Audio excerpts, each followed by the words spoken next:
నిన్న మొన్న మాట్లాడాడు శ్రావణ్ కుమారుడు. మాట్లాడి ఒక 18,000 మంది పాస్టర్లు 1,00,000కు పైగా జనాభాతో ఒక భారీ బహిరంగ సభ పెట్టాం అని మాట్లాడిన తర్వాత మరి నిన్న ఆ సభ మరి ఎంతమంది పాస్టర్లు వచ్చారు, ప్రజలు ఎంతమంది వచ్చారో తెలియదు, కానీ సుమారు 2,000 మంది వరకు ఆ సభకి హాజరైనట్టుగా తెలిసింది. 2,000 లోపు స్టేజ్ మీద బాగానే ఉన్నారు, 40-50 మంది వరకు స్టేజ్ మీద ఉన్నారు. అక్కడ చాలా అతను కూడా అనుకున్నాడు, అవును నేను లిల్లీ పుట్టినే, నువ్వెంతున్నావు, నీ శరీరానికి వస్తే ఎన్నో ఊర్లకు సరిపోతుంది. బహుశా మరి అతని కుటుంబం మాంసం అమ్ముకునే కుటుంబం ఏమో నాకు తెలియదు. అతని పూర్వపరాలు సైజుని బట్టి ఎన్ని ఊర్లకు సరిపోతుంది అనేది అది బాగా ఎస్టిమేషన్ వేస్తున్నాడు. లిల్లీ, ఓకే లిల్లీ, నీ వ్యాపారం నీది, ఎంతసేపు నువ్వు ఆదరిస్తూనే చూసుకో, ఇబ్బంది ఏమీ లేదమ్మా. తర్వాత చాలా దారుణంగా వేసిన నింద ఏంటంటే, ఏదో చెత్త కామెంట్లు, అది నేను పెద్దగా పట్టించుకోవాల్సిన అవసరం లేదు.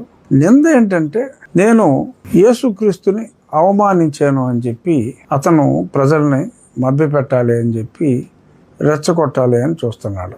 ఏనాడు కూడా నేను జీసస్ క్రైస్ట్ని చిన్న మాట కూడా నేను ఎప్పుడు మాట్లాడలా. అతను చెప్పేది నేను యేసుక్రీస్తుని మేకుల దేవుడు అన్నానని చెప్పి మాట్లాడుతున్నాడు. చెప్పినప్పటికీ కూడా అయినా మీడియా సమావేశాల్లో మీ అందరి ముందు మళ్ళీ చెప్తున్నా, ఆకివీడు సంఘటన మీ అందరికీ తెలుసు. అక్కడ జనసేన ఆకివీడు ఏరియా ఇన్ఛార్జ్ ఉన్నత పదవిలో ఉన్నాడు అనిల్ని ఒక చెక్కకి ఉన్న మేకుతో కొడితే ఇక్కడ మేకు ఉండిపోయింది. హాస్పిటల్లో ఆ మేకుని తీయటం జరిగింది. సో ఆ సంఘటన చూసి ఈ మేకులు కొడతాం ఏంట్రా బాబు, చాలా దారుణంగా ఉంది, మేకులు కొడతాం అని చెప్పి నేను మాట్లాడితే దాన్ని అండర్ ప్లే చేస్తూ నేను మేకుల దేవుడు అన్నాను. అసలు మేకు ప్రసక్తి అక్కడ ఎందుకు వచ్చింది?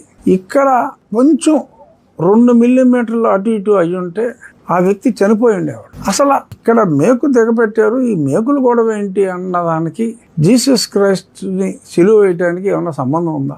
జీసస్ క్రైస్ట్ సిలువ చేతికి మేకు వేశారు, ఇక్కడ తలకి నుదిటి మీద సో మేకు దగ్గొట్టారు. అసలు దానికి దీనికి సంబంధం ఉంది? నేను చెప్పింది ఇలా ఒక పార్టీ నాయకుడిని ఈ రకంగా చంపే ప్రయత్నం చేయటం అనేది చాలా తప్పు అని నేను చెప్తే, ఆ చంపే ప్రయత్నం గురించి ఆ మేకు దిగ్గొట్టిన సంఘటన గురించి మాట్లాడకుండా ఎప్పుడో 2,000 సంవత్సరాల క్రితం ఎక్కడో జెరూసలేంలోనో ఇజ్రాయెల్లోనో జరిగిన సంఘటన తీసుకొచ్చి ఆ దేవుణ్ణి నేను అవమానించినట్టుగా మాట్లాడటం అనేది అది కావాలి అని చెప్పి కట్టుకథ అలాగా అతను అల్లి చేస్తున్నాడు. తర్వాత మైకులు మీరు పెట్టుకోండి, నేను ఇస్తున్నాను పర్మిషను, ఎవడెట్ట వస్తాడో చూస్తాను అంటే ఇంత కామన్ సెన్స్ లేకుండా ఒక వ్యక్తి మాట్లాడటం.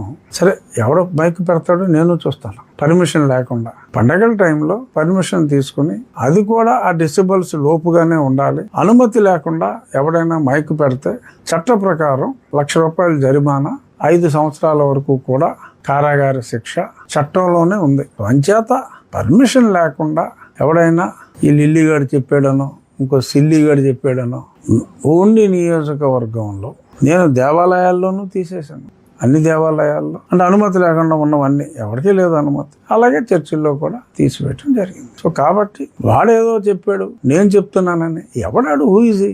After all that idiot has got 71 votes. ప్రతిపక్ష నాయకుడా ఎవడతను? పైగా అతను ఏదో కాబోయే ఏంటది డిప్యూటీ చీఫ్ మినిస్టర్ అని అతను మాట్లాడాడు.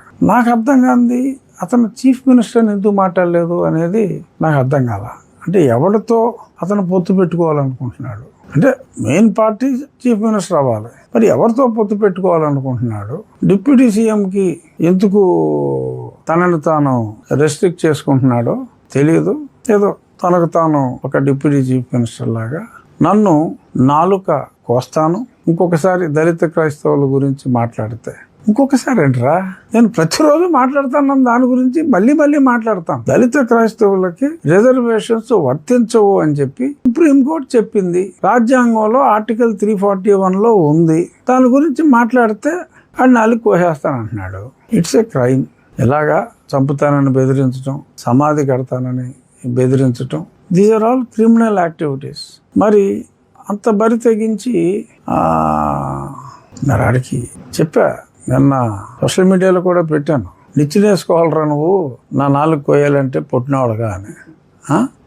అసహ్యంగా ఉంటుంది నేను అలా మాట్లాడాలంటే. కానీ పరిధి దాటి ప్రవర్తించేలాగా ఇలాగా చేయటం అనేది అది కరెక్ట్ కాదు. ఆ భాష తప్పు. నాలుగు కోసి ఏం చేసుకుంటాడు అనుకుంటే పవన్ కళ్యాణ్ గారికి పంపిస్తా అంట. మనం చాలా సినిమాల్లో చూసాం. చాలా సినిమాల్లో, ఎస్పెషల్లీ క్రైమ్ సినిమాల్లో విలన్ గాడు ఆ హీరోని భయపెట్టాలి అంటే ఆ హీరోకి బాగా కావాల్సిన వాళ్ళని ఎవరినన్నా, వాళ్ళ తమ్ముడిదో అన్నయ్యదో ఎవరిదో చెల్లెలు భర్తదో ఏదో ఆ టైప్ హీరోకి క్లోజ్ క్యారెక్టర్కి